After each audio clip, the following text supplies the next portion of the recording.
Hola a todos y bienvenidos a un nuevo episodio de Negra como yo. Seguimos en Madrid y seguimos con invitados súper especiales. Esta vez, bueno señores, yo no sé, usted agarre lápiz y papel que vamos a aprender. Estamos con el historiador Antonio Siller. Démosle la bienvenida a la diversidad. Escuchemos las voces de los afrolatinos por el mundo y soltemos esas conductas nocivas que nos limitan como sociedad. Soy Gisette Rosas y esto es Negra como yo, el podcast. Bienvenida Negra como yo, muchísimas gracias, ¿verdad, Antumi, por estar aquí con nosotros? Gracias por tenerme aquí. Sí, para mí de verdad es muy importante y es un honor poder estar contigo porque creo que desde que empecé a hacer el podcast y empecé como todo este descubrimiento, como todo el mundo me habla de ti, de tu trabajo y de toda la labor que emprendes, así que para mí un súper honor. Una de las cosas que yo hago cuando empiezo el podcast, cuando empiezo estas conversaciones, es preguntándole al invitado cómo fue su infancia, de dónde viene y qué te gustaría compartir con nosotros de esa época de tu vida. Pues sí, cómo no. Sí. Bueno, yo nací en Colombia. Okay. Mi madre es modelo, era modelo. Y bueno, pues me trajo a España muy pequeñito, cuando tenía 2 años de edad. Porque bueno, ella viajaba internacionalmente como modelo. Y recalamos en España y acabamos finalmente viviendo en Ibiza. En Ibiza, y yo pasé mi infancia en Ibiza, en la isla de Ibiza, pues un lugar en ese momento estaba el movimiento hippie, era quizás el lugar más internacional de España en ese momento, ¿no?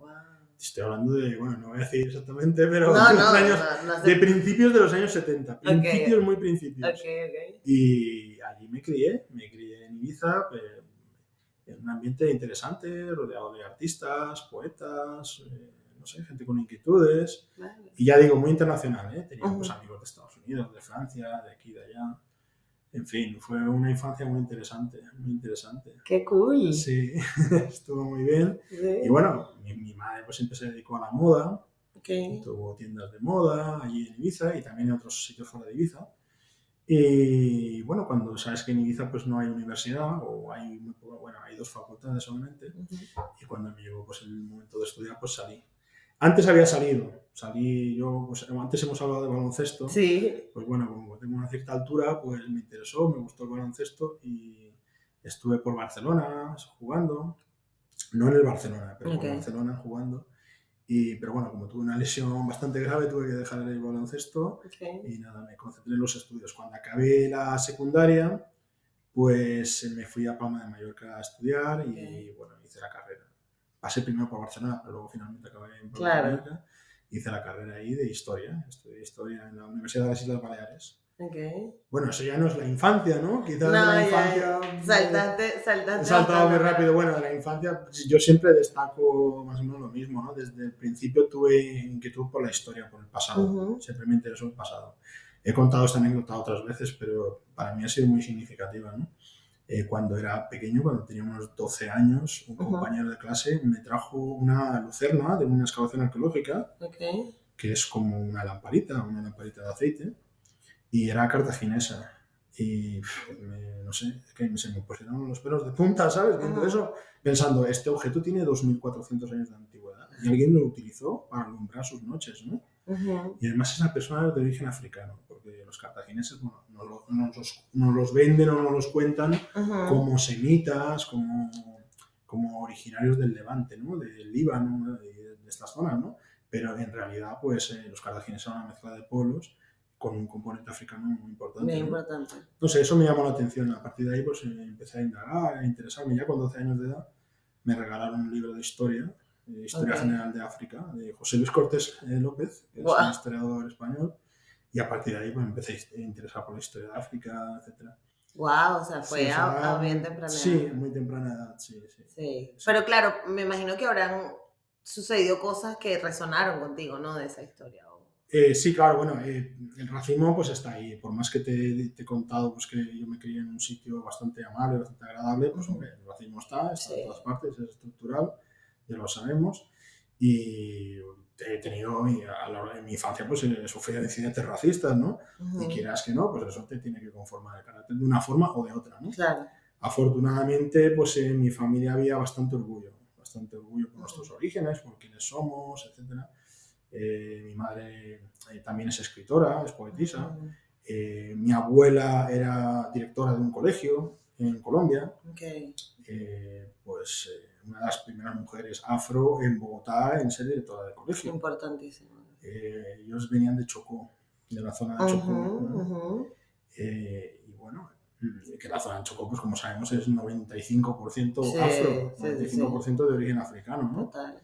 Y el otro 5% que queda se divide entre autóctonos originarios abyayalenses, ¿no? Como yo digo, Abyayala, el continente eurocéntricamente conocido como América, y luego pues hay otras personas, libaneses, etcétera, y muy pocas personas blancas ahí realmente, ¿no?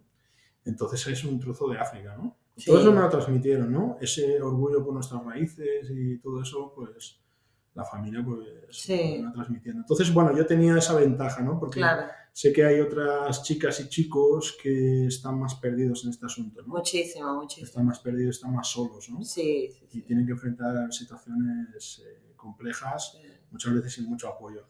Sí. No porque a lo mejor sus padres no quieran, sino porque a veces les faltan herramientas, ¿no? Sí, no, y además que, bueno, el entorno, no sé, particularmente de las cosas que siempre he podido hablar o lo que me pasó a mí era que como que no te encuentras, como que no encuentras información, no se está hablando en tu entorno, no hay como dónde buscar. Y entonces, claro, eso sí, cuando te abren la puerta hay un universo de información, pero sí es verdad que tienes que acercarte, que no está, no sé, o sea, hay cosas de las que uno se entera fácilmente, ¿no? Como, no sé.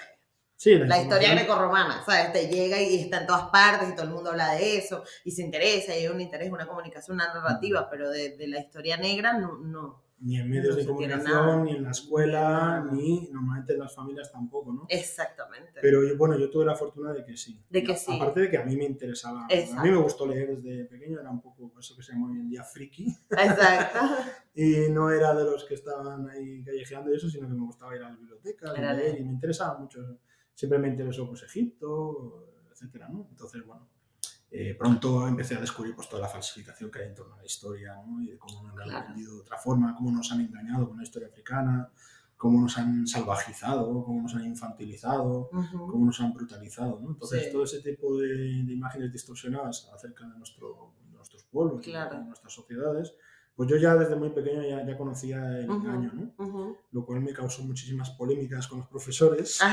Porque te enfrentabas a ello. Bueno, claro, había polémicas, era complicado, Claro. Pero bueno, transité por la secundaria relativamente bien y por la universidad razonablemente bien también.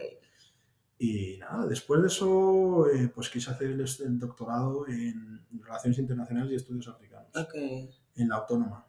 Siempre como enfocándolo en todo el tema afro. Sí. Pero ¿en qué momento de todo ese proceso, o sea, porque bueno, ya es verdad que creciste en un entorno que te beneficiaba bastante a nivel de conocer esto, pero ¿en qué momento como que te cae la ficha y dice, esto me pertenece y te apropiaste de tu historia y...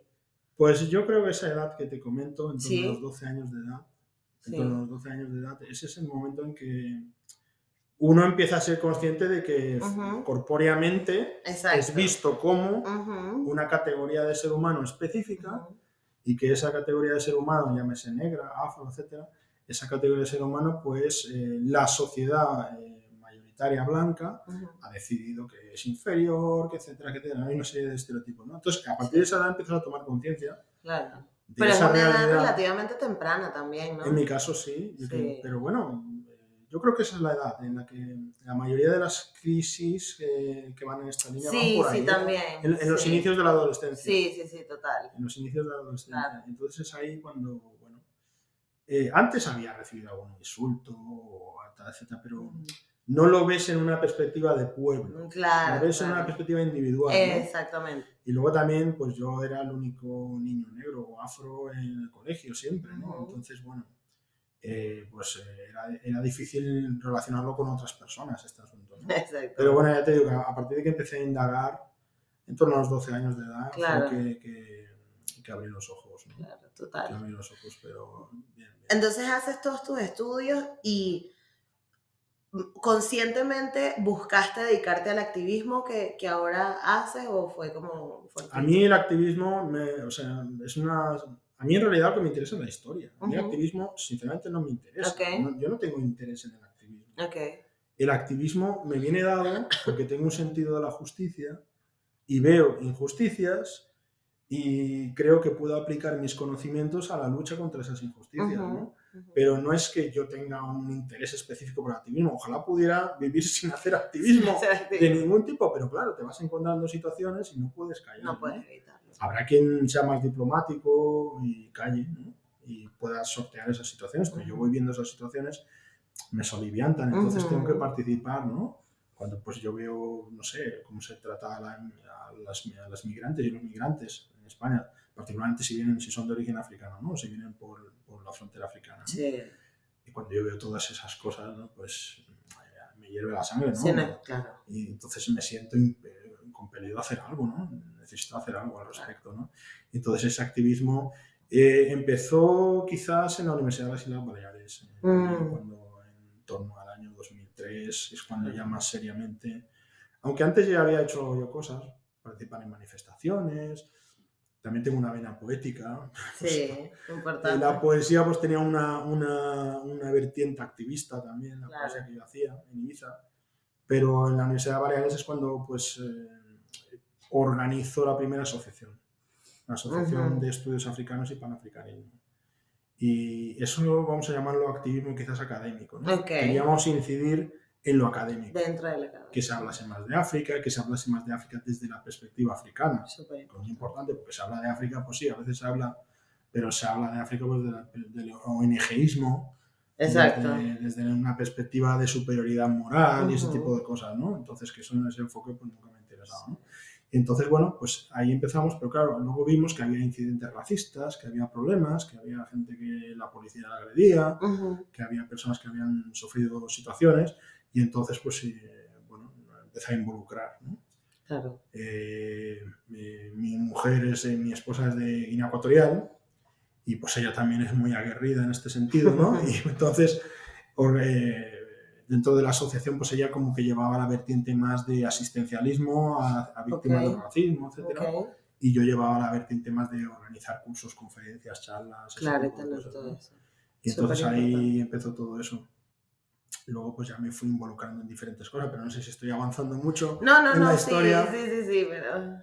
Bueno, luego al venir a Madrid, pues uno tiene más cercanía con las instituciones, ¿no? Las instituciones del Estado, ¿no?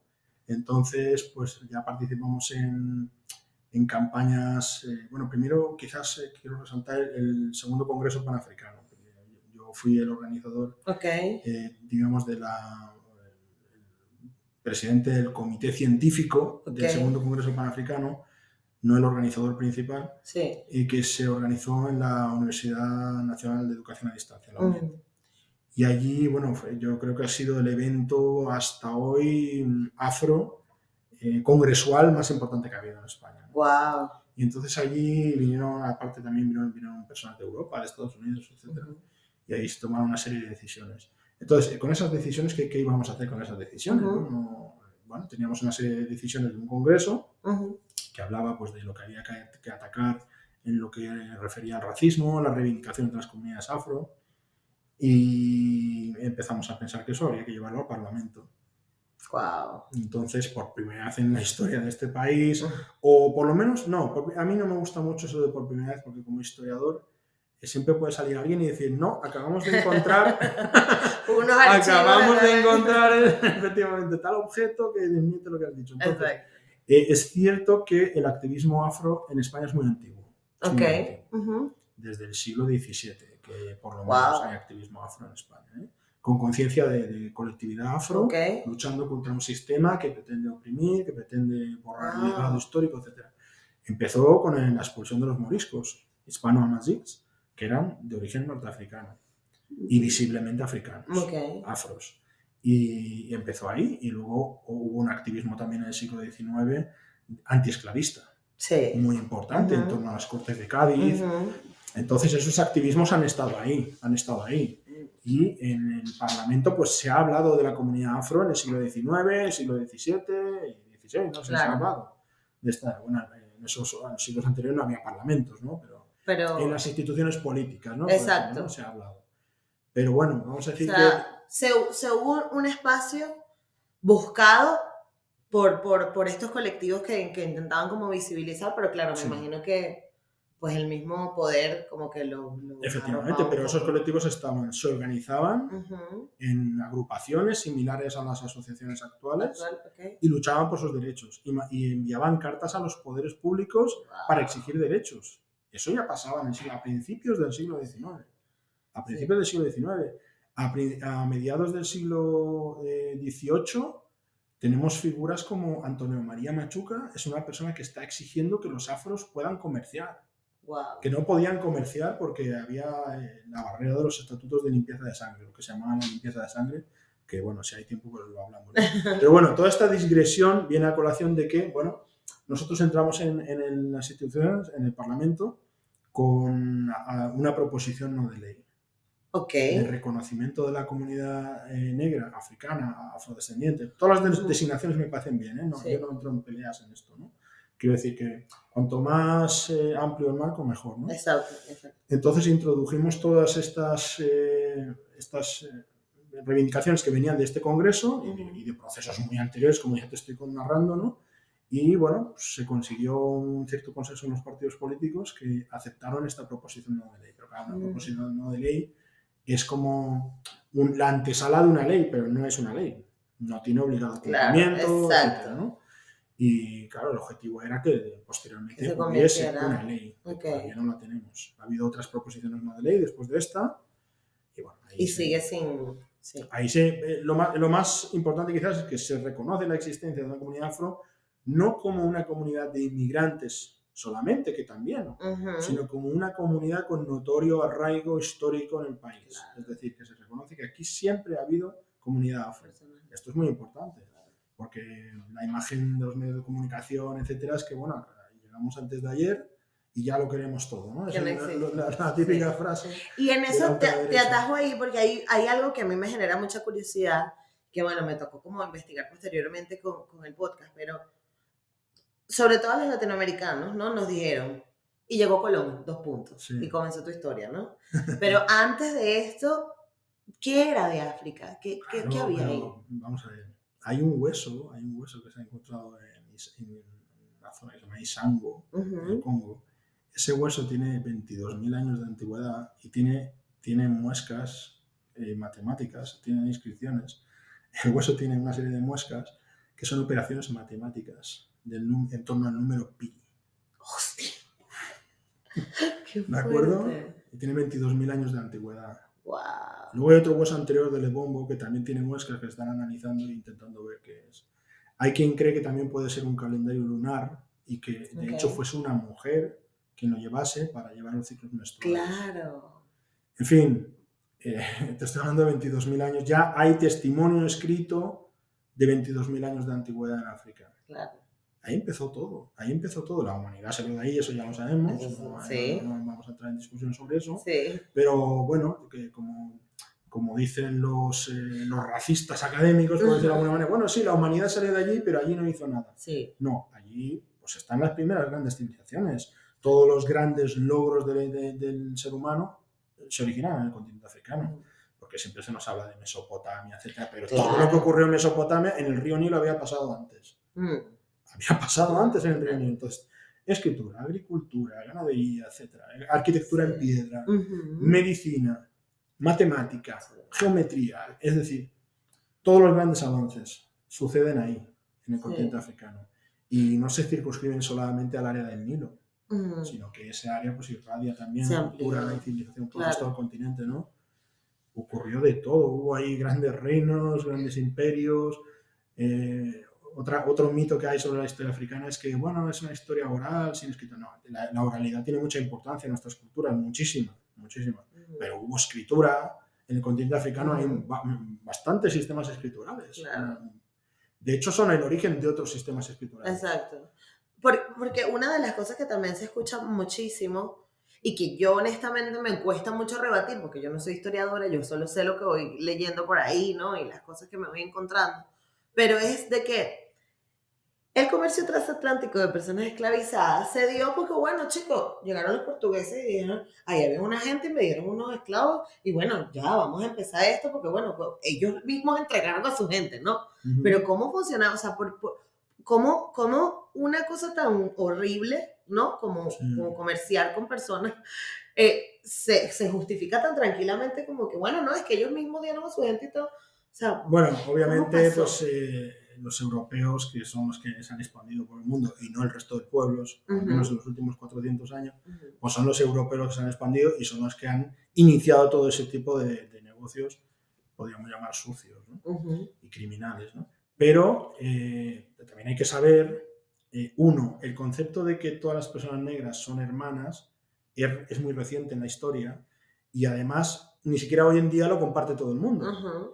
¿Me explico? En el continente africano, pues la gente se relaciona no por el hecho de ser negro, porque ser negro es lo normal, afortunadamente es lo normal, y entonces no es algo que marque tu identidad. Exacto. Ahí lo que marca tu identidad pues es la cultura a la que pertenezcas, la nación a la que pertenezcas, tu familia, tus orígenes, incluso a veces tu casta, etc. Entonces no tiene ningún sentido hablar de vendieron a sus hermanos. No vendían a sus hermanos, sino que había guerras como las que había en Europa, como las que había en Asia, como las que había en cualquier otro sitio. Había prisioneros de guerra y esos prisioneros de guerra pertenecían a naciones diferentes y no tenían por qué tener ningún sentido de hermanamiento. Exacto. Ahora bien, hay que saber que fueron los árabes primero, porque los árabes también, y posteriormente los europeos, los que azuzaron eso, los que provocaron que la belicidad dentro del continente africano fuese en crecimiento. Introduciendo armas de fuego, introduciendo el alcohol de alta gradación, introduciendo esta serie de productos, pues al final se crea una competitividad entre estos pueblos africanos. ¿Qué pasa? Pues vamos a ver, si el pueblo de al lado le están vendiendo armas y con esas armas me puede destruir, pues yo también necesito armas para que no me destruya. Y entonces se va fomentando eso de una manera totalmente consciente, ¿eh? Los europeos lo hicieron conscientemente. Entonces, vendían a un pueblo, vendían a otro para que se enfrentasen y para que vendiesen. Exacto. Pero esta idea de que eran hermanos, esto es como si dijésemos que en la guerra de independencia española los franceses y los españoles eran hermanos por ser blancos. Exacto. ¿Cómo que hermanos? Eso era una guerra entre naciones diferentes que no tenían por qué tener ningún sentimiento de hermanamiento. Efectivamente, y unas naciones eran más imperialistas y otras menos, y hay que saber, y esto es algo matemático, que por número de víctimas mortales, el continente con mayor número de víctimas, pero superando en 4-1, es el continente europeo. Posteriormente Asia y posteriormente África. O sea que África no es un continente especialmente bélico. Claro. Aunque en el último siglo, en el siglo XX sobre todo, más que el XXI, ha habido muchos conflictos, porque son los conflictos postcoloniales, fomentados por los neocolonialistas, ya lo sabemos, por las materias primas, por los intereses geoestratégicos, etc., ¿no? Pero no es un continente que destaque por su belicosidad. Es decir, por número de muertos, solamente la Primera Guerra Mundial, solo la primera, ni siquiera hablo de la segunda, la primera supone un mayor número de muertos que todas las guerras que ha habido en África en los últimos 400 años. Todas, juntas. ¿Vale? Entonces, vamos a poner las cosas en su contexto, ¿no? Claro. Pero en lo tocante a la venta de seres humanos, sí hubo participación africana. ¿Vale? Pero no había ninguna idea de que eso suponía estar vendiendo a las hermanas a los hermanos. Para tener esa conciencia había que haber vivido en un país blanco. Claro. Y entonces decir, se me considera algo solo por el hecho de ser negro. Exactamente. Pero no, las personas tenían su propia cultura, su propia tradición y no tenían por qué sentirse identificados con el vecino en absoluto, si era de otra cultura, de otra tradición, ¿no? Y que, bueno, yo soy de las que pienso particularmente que más allá de lo que sucedió en el comercio y tal, el problema a día de hoy, creo yo, porque al final se van moviendo las civilizaciones y todas tienen sus negocios y sus locuras, ¿no? Y eso, pues, al final, pero a día de hoy lo que sobrevive es el prejuicio justo en contra de las personas negras. Y para mí ese creo que es el problema más importante. Porque más allá de los movimientos esclavistas y tal, pues no sé. Pero ¿cómo tú te reconcilias con esa historia? O sea, ¿cómo tú...? A mí me cuesta mucho vivir aquí. No sé si me explico. O sea, ¿cómo...? O sea, esta gente hizo un montón de cosas locas. Sí. Entonces es como, bueno, ¿cómo uno gestiona esta dualidad, no? Es difícil. Sí. Hay momentos que dices, me voy de aquí, hasta luego, no lo soporto, ¿no? Y hay momentos que te ríes también y no sé, es muy complejo, ¿no? Pero claro, qué duda cabe que los europeos, pues, en su expansión por el mundo, que es una casualidad histórica, porque fueron ellos, pero podía haber sido cualquier otro pueblo, antes que ellos estuvieron los musulmanes, antes que ellos estuvieron los mongoles, etcétera, ¿no? Sí. Ha habido muchos pueblos que se han expandido. Pero casualmente, pues los últimos años fueron los europeos por una serie de circunstancias, ¿no?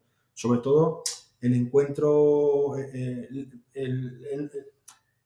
espíritu de frontera en la lucha contra el Islam unido a la tecnología venida de Asia. Esa colisión de dos realidades hizo que los europeos se expandieran por el mundo, ¿no? Entonces, esa expansión por el mundo les cambió la mentalidad rápidamente, ¿no? Los europeos en el siglo XIV no tenían ninguna idea de superioridad. No se sentían superiores al resto del mundo. Ellos no se sentían superiores. Ellos sentían, incluso, en muchos casos se sentían hasta inferiores en comparación, por ejemplo, con los poderes musulmanes, pues, claro, islámicos, ¿no? Se sentían inferiores en muchos casos, ¿no? Y hay escritos sobre eso, ¿no? Pero ¿qué pasa? En la medida que van dominando el mundo y lo van controlando, pues se van sintiendo como superiores, ¿no? Claro. Sobre todo tenían una ventaja bélica, militar, en tecnología militar. Eso... Claro. Con África no tanto, pero con el continente de Abya Yala, pues la diferencia tecnológica militar, exclusivamente militar, porque Abya Yala tenía, los pueblos de la conocida como América, tenían una mejor tecnología de producción de alimentos, sin duda alguna, pero vamos, muchísimo mejor que la europea, muchísimo mejor. Tenían un mejor conocimiento astronómico, sin duda alguna, astronómico y matemático, etcétera, ¿no? Y de calendarios, etcétera, ¿no? Incluso botánico, etcétera, tenían mejor conocimiento. Pero, claro, la tecnología militar al final se impuso, ¿no? Claro. Unido también al cristianismo, ¿no? Como una ideología, pues, que les hacía sentirse muy seguros de sí mismos a los europeos, ¿no? Entonces, bueno, fueron conquistando el mundo y entonces eso hizo que... Claro, que cambiase, pero no fue tan antiguo, el asunto del racismo no es tan antiguo como solemos creer. El primer documento verdaderamente racista que tenemos en toda Europa que se conozca es de 1449, que son los estatutos de la ciudad de Toledo, que por primera vez dicen que a los judíos hay que excluirles, aunque se hayan bautizado. Por primera vez. ¿Y por qué? Porque tienen la sangre impura. Ya entramos en lo biológico. Exacto. Ahí ya entramos en lo biológico. ¿Qué pasa? Los cristianos que se consideraban blancos estaban derrotando a otros pueblos. Al derrotar a otros pueblos, estaban buscando explicación a eso. La primera explicación es Dios nos favorece. Exacto, claro. Porque Dios está con nosotros. Exacto. La segunda explicación es hay algo intrínsecamente malo en los vencidos. Exacto. ¿Y qué es lo único diferente, no? La biología. Vamos a la biología. Empezaron con la sangre, vincularon la sangre a Dios.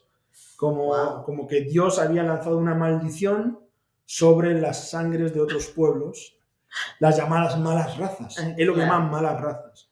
Entonces las malas razas estaban malditas por Dios y su problema no se podía solucionar ni con el bautismo ni con nada. Claro. Estaban señaladas como malas razas. Exacto. Pero eso no lo tenemos consolidado hasta el siglo XVII. Hasta el siglo XVII no lo tenemos consolidado. Esta idea de que hay algo maligno, impuro, etcétera. Pero al principio no tiene que ver con capacidades, ¿eh? El primer racismo que tenemos en Europa no nos habla de la capacidad de las personas, porque la capacidad intelectual daba igual en el siglo XVII, daba igual. Ahí lo que importaba eran los valores. Pues la valentía, el honor, etcétera, etcétera. Eso es lo que importaba. El racismo ya en esta línea evolucionista que habla de capacidades, eso ya viene con la revolución industrial, siglo XIX, en que la ciencia pues empieza a ser como la explicación para todo, ¿no? Claro. Entonces es cuando se empieza a hablar de que, bueno, tendrán alguna tara estos pueblos, y es que está muy probado que antes de nuestra derrota no hay racismo. El racismo viene a colación de nuestra derrota. Primero se nos derrota militarmente, se nos esclaviza y después se hace una teoría sobre el porqué de eso. Claro. ¿Vale? Entonces no es que el racismo haya sido la herramienta con la que se nos ha esclavizado, no. Primero se nos derrota, después se nos esclaviza y después se crea el racismo. Esto es importante porque desde la perspectiva, por ejemplo, panafricanista, que a mí me interesa mucho, la manera de acabar con el racismo no es solamente entrar en una dialéctica de que estáis equivocados, nosotros también somos buenos en matemáticas, andar demostrando cosas, ¿no? Sino en ser poderosos. Retomamos el poder, nos convertimos en un contrapoder y entonces nos tienen que respetar. Se acabó. Wow, es que cambian mucho las reglas del juego. Claro. Porque además empodera, ¿no? Un montón. Porque siempre es como que, ay, bueno, pero nosotros sí, dame una oportunidad, bueno, nosotros lo hicimos también. Quiéreme. Y es no, o sea, sí, estamos en la misma. Esto no se trata de quiéreme, se trata de respétame. Claro. ¿Y cómo me vas a respetar? Me vas a respetar porque yo soy igual de poderoso que tú o más. Eso era lo que te iba a preguntar, ¿no? El panafricanismo, ¿cómo funciona? Porque hasta lo que yo entendía era como toda esta teoría de volver a África, ¿no? De recuperar la tierra, de recuperar los espacios, pero explícanos qué es. Bueno, hay muchas vertientes en el panafricanismo. Okay. ¿No? Entonces, una cosa, por ejemplo, es el garveyismo, que es un poco lo que tú estás diciendo. Este movimiento que hubo a principios del siglo XX, que ya venía de atrás, venía de antes, porque la fundación de Sierra Leona, de Liberia, tiene mucho que ver con eso, ¿no? Pero bueno, vamos a decir que en el siglo XX el garveyismo, con la propia figura de Marcus Garvey, pues estalla la mayor organización negra de la historia, ¿no? Claro. Con cerca de entre 2 y 4 millones de afiliados, que para la época era muchísimo. Con W. Du Bois también, ¿no? Eso es otra vertiente, claro, a eso voy, son vertientes diferentes. Entonces Marcus Garvey habla del retorno a África. Sí. Y quiere hacer el retorno no solamente de una manera cultural, espiritual, etcétera, no, sino un retorno físico, es decir, que la gente se suba a un barco y regrese al continente africano para construir la gran nación africana. Lo que pasa es que él tiene una visión, vamos a decir, de tipo imperial, no voy a decir imperialista, pero de tipo imperial. Él quiere hacer una gran monarquía, todo organizado como un gran reino, etcétera, ¿no? Entonces, claro, se asemeja en algunos aspectos a la derecha, en algunos aspectos, aunque él quería emancipar a las masas. ¿Qué pasa? Tenemos la vertiente del panafricanismo clásico congresual, que es el que realmente ha llevado a las independencias africanas. Esa es la otra vertiente de Du Bois. ¿Vale? Entonces, que se dice Du Bois, por cierto. Sí, la gente piensa que es Dubois porque es un apellido de origen francés, pero él mismo aclaró que se dice Du Bois. Entonces, él tampoco lo empezó él.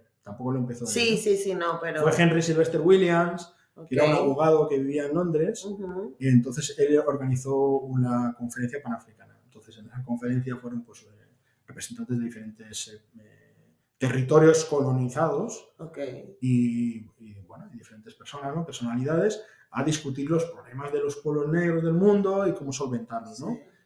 Eso fue en 1900. Entonces Du Bois asistió y él tomó el testigo porque Sylvester Williams murió muy joven, ¿no?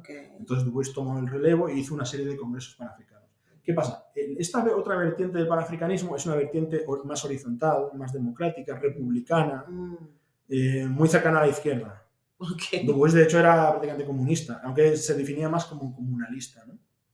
Entonces, esa es la vertiente que culmina en 1945 en el Congreso de Manchester. En el Congreso de Manchester estará Kwame Nkrumah, que va a ser el primer presidente de una nación africana negra independiente, que fue Ghana. Y estuvieron otros, ¿no? Que después serían presidentes en sus respectivos países o que serían influyentes en sindicatos, etcétera, ¿no? ¿Por qué 1945? Después de la Segunda Guerra Mundial, que yo prefiero llamar la Segunda Gran Guerra Interétnica Europea y Asiática, porque es lo que fue, porque fueron conflictos étnicos, en realidad. Cuando los alemanes hablan de raza aria, etcétera, es un conflicto étnico, claro. Nos ponen la etiqueta a nosotros de conflictos étnicos cuando la Primera Guerra Mundial Europea fue un conflicto étnico en los Balcanes. Entre serbios y otros pueblos de ahí. Y la Segunda Guerra Mundial es un conflicto también étnico entre los que se consideraban germánicos y el resto del pueblo, ¿no? Entonces, después de esa Segunda Guerra Mundial, los poderes coloniales están muy debilitados. Y ha habido también una gran participación africana. Se gastó mucho dinero también. Sí, hubo un gasto tremendo.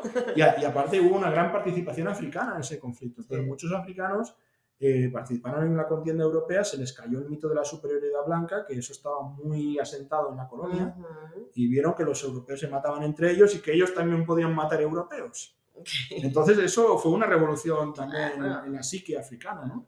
Porque te estamos hablando de centenares de miles de soldados que participaron en la Segunda Guerra Mundial. Sí. Y entonces ese congreso de Manchester fue determinante, que por cierto hubo mujeres muy determinantes ahí también, a Mia Smith Garvey, que nunca se habla de ella, una de las que había sido esposa de Marcus Garvey, fue una de las participantes y de las organizadoras del congreso. Importantísimo. Sí, y allí se tomaron la decisión ya definitiva de independizar los países africanos. Y a partir de ahí todo fue rodando, ¿no? Claro. Entonces, el panafricanismo como ideología es la ideología de hermanamiento africano, tanto en África como en la diáspora, superando las diferencias culturales, nacionales, etc. En la consideración de que hay un futuro común para el continente africano y la consideración estratégica de la necesidad de unirse políticamente para enfrentar el neocolonialismo y enfrentar todos los desafíos que pueda tener el continente africano. Esto es el panafricanismo. Claro. Y ese panafricanismo, de esa vertiente, no es la vertiente carbellista que luego se convierte en rastafarista, es la otra vertiente, es una vertiente pues, de izquierda, muy cercana a los movimientos de izquierda europea también, es una vertiente pues, congresual, en la que las cosas se deciden en congresos, no porque un líder mesiánico diga que hay que hacer las cosas, sino porque se deciden en un congreso, hay unas resoluciones y se toman las decisiones, ¿no? Y bueno, pues ese es el panafricanismo que deriva pues, en la Organización para la Unidad Africana, en 63, y en la Unión Africana, ¿no? Entonces, luego de todas, vamos a hacernos un salto importante, ¿no? En la historia de África. Pasó todo el tratado, el comercio transatlántico, llegaron, nos fuimos, no sé qué, quedamos todos repartidos. Al final quedamos todos repartidos. Yo tengo una vertiente afro que no sé ni siquiera de dónde viene, pero vendrá de algún sitio. ¿Cómo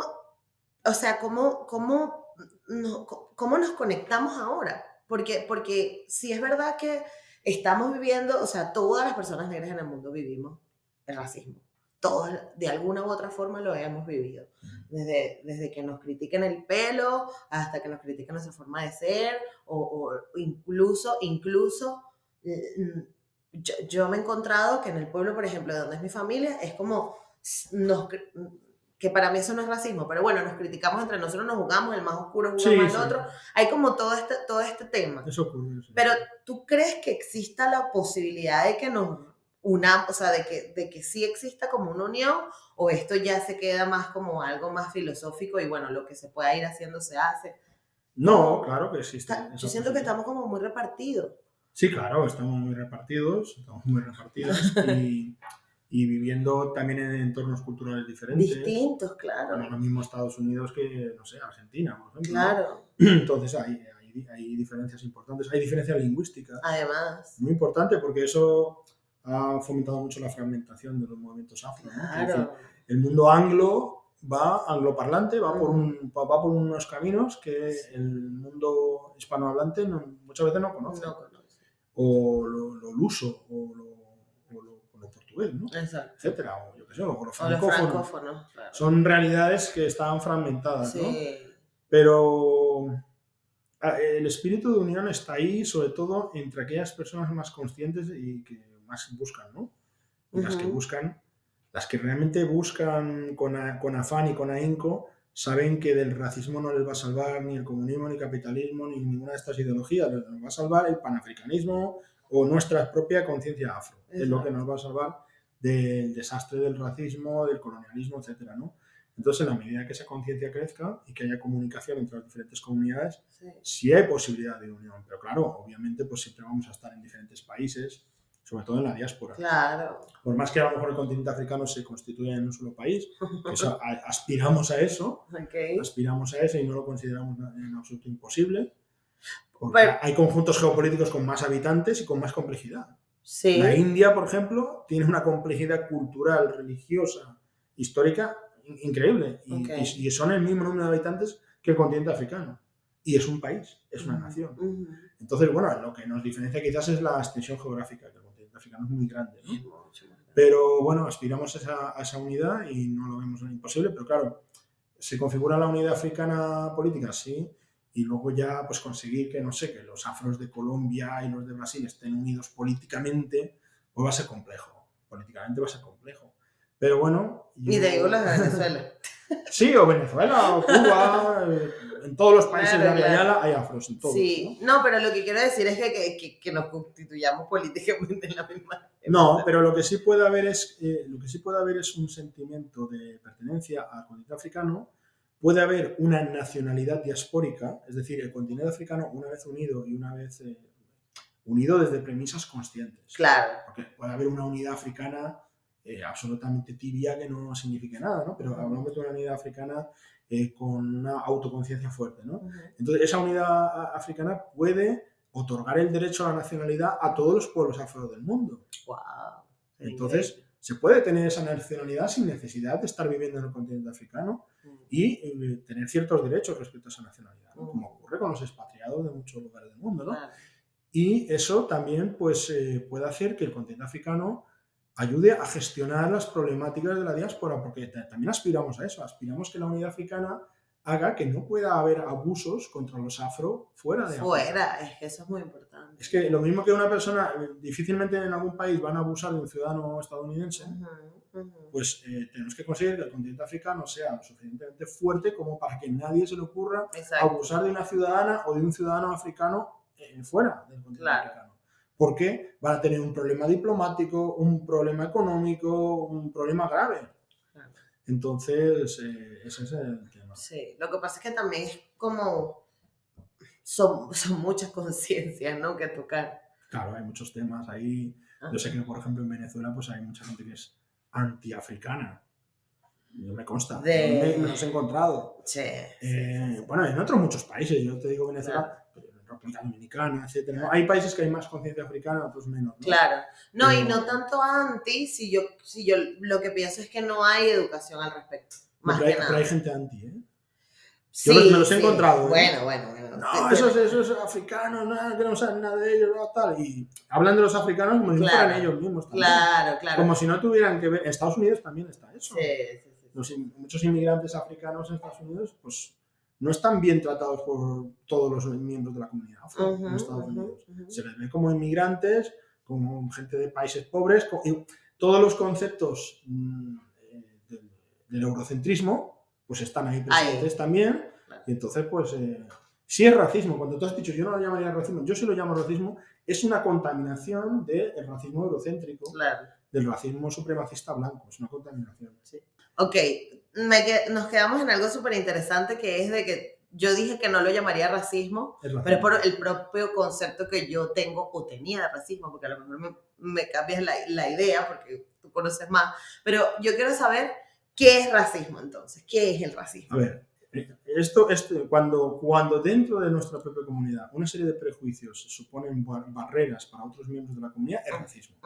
El racismo es una conjunción de prejuicios y de poder para ejercer una serie o para situar una serie de barreras o condicionar la vida de los demás en base a esos prejuicios.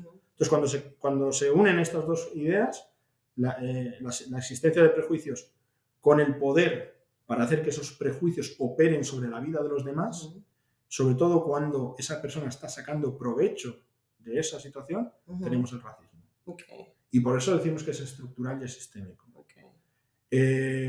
Para tener racismo no basta con que, por ejemplo, una persona diga, no, es que los de tal color o los de tal origen no me gusta, etc. Esa persona tiene que formar parte de una estructura.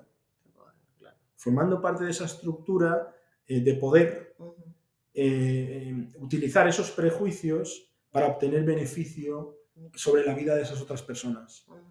Bien sea coartándoles su capacidad de acceder a determinados puestos de trabajo, ¿no? Esa es una forma de situar a un grupo grande, una colectividad grande de personas en un nicho económico concreto. Exacto. El trabajo doméstico, por ejemplo, ¿no? Entonces, no, es que los negros son buenos para eso, entonces tienen que hacer eso. Exacto. Entonces tú estás entonces tienes ese prejuicio, pero tú estás aprovechando ese prejuicio para sacar un beneficio. Entonces ahí tenemos el racismo. Es así de sencillo. Claro. Entonces, claro que ya podemos entrar en todo lujo de detalles, ¿no? Pero de ahí que podemos decir que sin poder no hay racismo. Exacto. Entonces, cuando los pueblos afro hablan de los pueblos blancos de manera peyorativa, etcétera, lo que están ejerciendo es resistencia. Es resistencia. Lo mismo que, por ejemplo, esto se puede ver en las películas del oeste, ¿no? Si tú una persona ve a una persona yayalense originaria, lo que llaman indios, entre comillas, quejándose de que el hombre blanco, etcétera, etcétera, eso no es racismo. Es un pueblo que está resistiendo la opresión de otro pueblo que le está avasallando, ¿no? Exacto. Entonces, eso no es racismo. Ahora, lo que sí es racismo es cuando, contaminados de esta idea de supremacismo blanco, lo trasladamos a nuestras comunidades y lo llevamos a nuestras relaciones interpersonales. Entonces, en nuestros micropoderes, porque el poder tiene muchas dimensiones. Exactamente. Está el poder del Estado, está el poder de las grandes corporaciones internacionales, el poder de un gran empresario, pero luego está el poder, no sé, de un cabeza de familia en su casa, ¿no? Para obligar a su hija a alisarse el pelo, por ejemplo. Eso es un poder, eso es un tipo de poder, ¿no? O de una madre para decirle cómo debe vestir a su hija, a su hijo, etcétera, ¿no? Pero entonces depende de también tu condición física, o sea, tu aspecto físico, ¿no? Bueno, es que los prejuicios se nutren mucho de la diferencia. Ok. Pero estamos hablando de características llamadas raciales, como podíamos hablar de cualquier otra cosa. Claro. Podía haber prejuicio hacia las personas de baja estatura. Claro. O que tienen las orejas grandes. Esto no es lo relevante. Lo relevante es que se coge una característica física de alguien y se construye una teoría en torno a esa característica física. Claro. Pero esa teoría tiene una función. Esto es lo importante, no es simplemente una teoría, de decir, no, es que las personas de ojos redondos me caen mal, porque me he encontrado con 2 o 3 que me han molestado. No, no es esto. Es que tú vas a coger a esas personas y les vas a colocar a trabajar para ti. Exacto. En condiciones inferiores, porque no solamente tú asumes que esas personas son inferiores, sino que les haces asumir a ellas mismas que son inferiores. Total. ¿De acuerdo? Pero, y que merecen estar en la posición que tú les has otorgado, como poder. Claro, pero hay como un statement también muy famoso que es el de, pues tú no has visto cómo las mismas gentes son racistas entre ellos. No sé si tuviste la oportunidad de verlo, pero cuando sucedió todo lo de George Floyd, apareció una mujer que decía que ella era de Nigeria o no sé de qué país era, y entonces decía, mira cómo ellos también se matan en sus barrios, ¿no? Y la violencia que hay dentro de los barrios, y nadie está hablando de eso. Y obviamente mucha gente, con un trasfondo bien racista, utilizó este video para decir, mira, ¿ves? Una mujer negra está diciendo que los negros entre ellos se matan, que no se trata solo de un policía. Entonces, ¿cómo se establece esta diferencia? Porque hay No, pero vamos a ver, lo que decía esta mujer no era mentira. El problema es cómo lo utiliza y en qué entorno lo utiliza. Porque claro que hay violencia en los barrios negros. Claro. ¿Y de qué viene esa violencia? Porque claro, en la segunda parte vamos a intentar explicar todo con todo lujo de detalles. Exacto. Sabemos que hay una violencia en los barrios afro, pero ¿de dónde viene esa violencia en los barrios afro? De la exclusión, de una exclusión sistémica y además que se fomenta esa violencia. Además. Se colocan las armerías y las licorerías, como dicen en una famosa película de Hollywood, de los chicos del barrio, que si no la conoces te la recomiendo mucho. Se colocan las licorerías y las armerías precisamente en esos barrios. Se fomenta la existencia de bandas. Se quiere que en la base de la pirámide social la gente se esté matando. Y tampoco se invierte para que no maten hacia arriba. Claro. No, para que no maten hacia arriba, porque la revolución va de abajo arriba. La Revolución Francesa no fue una, como nos suelen decir, ¿no? La Revolución Francesa o la rusa, revoluciones de ideas. Claro, había unas ideas ahí, pero es que había una serie de personas armadas que fueron a por los poderosos. Vamos a tener presente esto, porque si no, no es una revolución. Claro. ¿De acuerdo? Es una serie de personas hablando en un café, etcétera, ¿no? Entonces, una revolución era una serie de personas armadas y concienciadas que iban a por el poder. A las personas que detentaban el poder.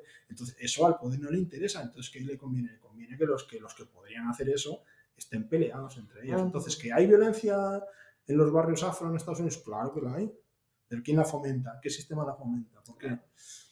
Y luego, bueno, vamos a ver, por ser afros no tenemos por qué pensar igual. Hay afros de extrema derecha, etcétera. O sea, también pensar que porque somos afro tenemos que ser todos cool, de ideas súper progresistas, súper avanzados y etcétera, pues es una falacia, porque somos miles de millones de personas. Somos miles de... O sea, probablemente seamos 2.000 millones de personas afro en el mundo.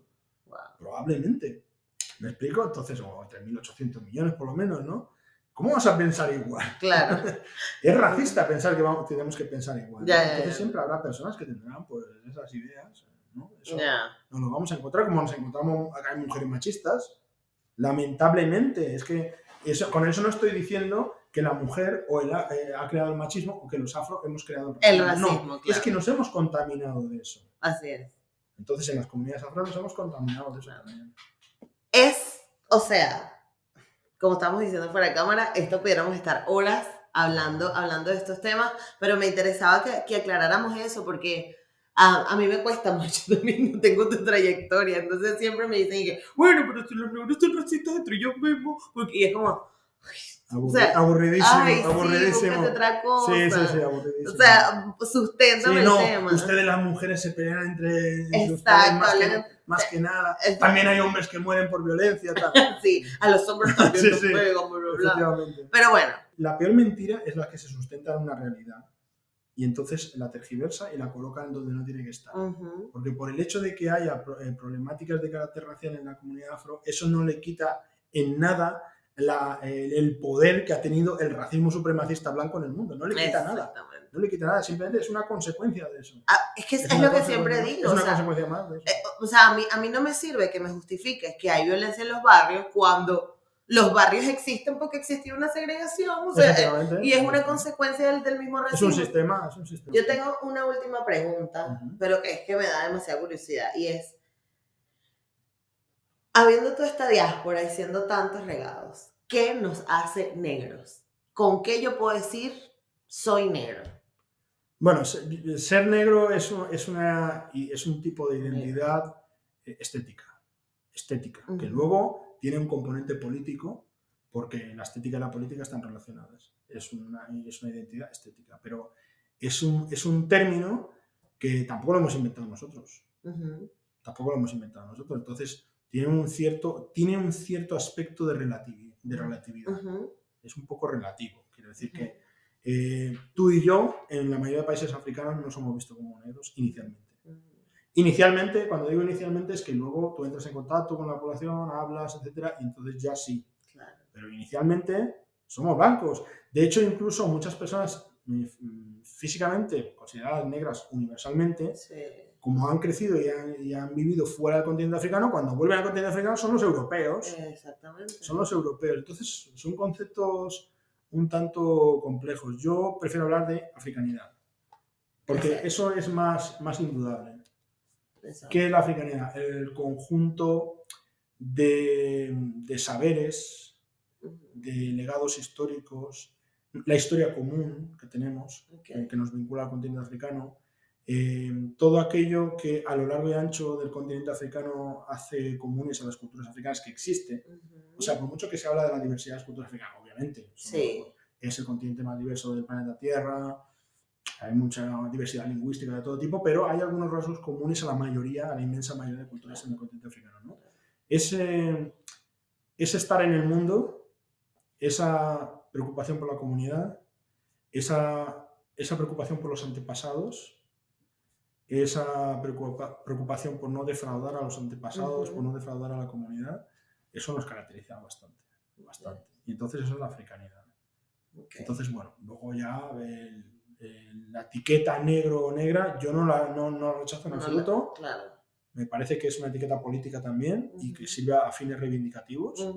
Es decir, lo reivindicamos porque se nos niega la valía de eso. Entonces reivindicamos la valía de eso y ya está, se acabó.